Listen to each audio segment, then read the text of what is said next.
اعوذ باللہ من الشیطان الرجیم، بسم اللہ الرحمن الرحیم۔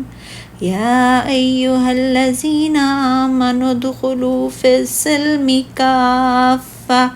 ولا تتبعوا خطوات الشیطان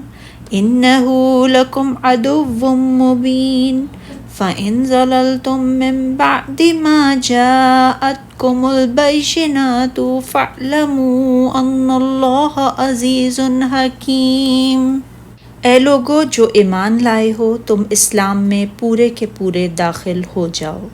اور تم شیطان کے قدموں کی پیروی مت کرو، بے شک شیطان تمہارا کھلا دشمن ہے۔ پھر اگر تمہارے پاس واضح دلائل آ جانے کے بعد تم پھسل جاؤ تو جان لو کہ بے شک اللہ غالب ہے، خوب حکمت والا ہے۔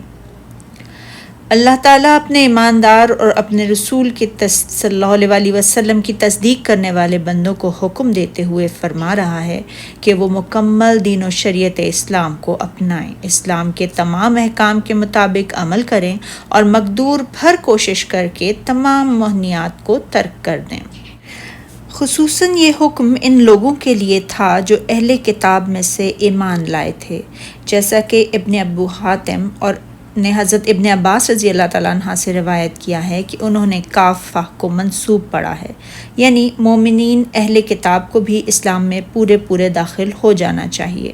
انہیں بطور خاص اس لیے مخاطب کیا گیا کہ وہ اللہ تعالیٰ کے ساتھ ایمان لانے کے ساتھ ساتھ ابھی تک تورات اور اپنی سابقہ شریعتوں کے بعض احکام پر عمل پیرا تھے، تو اللہ تعالیٰ نے ان کے بارے میں نازل فرمایا کہ اسلام میں پورے داخل ہو جاؤ، یعنی حضرت محمد صلی اللہ علیہ وآلہ وسلم کے دین کے تمام احکام کے مطابق عمل کرو اور ان میں سے کسی بھی حکم کو نہ چھوڑو، اور تورات کے بارے میں بس اتنی بات ہی کافی ہے کہ اس پر ایمان لایا جائے۔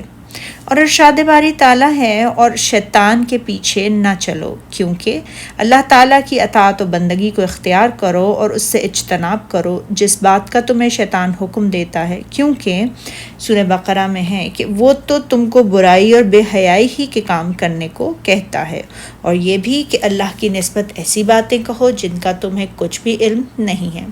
اور سورہ فاطر میں اللہ تعالیٰ نے ارشاد فرمایا کہ وہ اپنے پیروں گروہوں کو بلاتا ہے اور تاکہ وہ دوزخ والوں میں سے ہوں، اور اسی لیے یہاں فرمایا بے شک وہ تمہارا سری دشمن ہے۔ اور فرمایا اگر تمہارے پاس واضح دلائل آ جانے کے بعد تم پھسل جاؤ، یعنی دلائل و براہین کے واضح ہو جانے کے بعد حق سے منہ موڑ لو، تو جان رکھو کہ اللہ غالب ہے، کہ وہ انتقام لینے میں اس قدر غالب ہے کہ کوئی اس پر غالب نہیں آ سکتا اور نہ کوئی اس سے بھاگ کر کہیں جا سکتا ہے، یعنی وہ اپنے احکام میں انہیں ختم کرنے اور محکم کرنے میں حکمت والا ہے، اپنے انتقام میں غالب ہے اور اپنے حکم میں حکمت والا ہے۔ صدق اللہ العظیم۔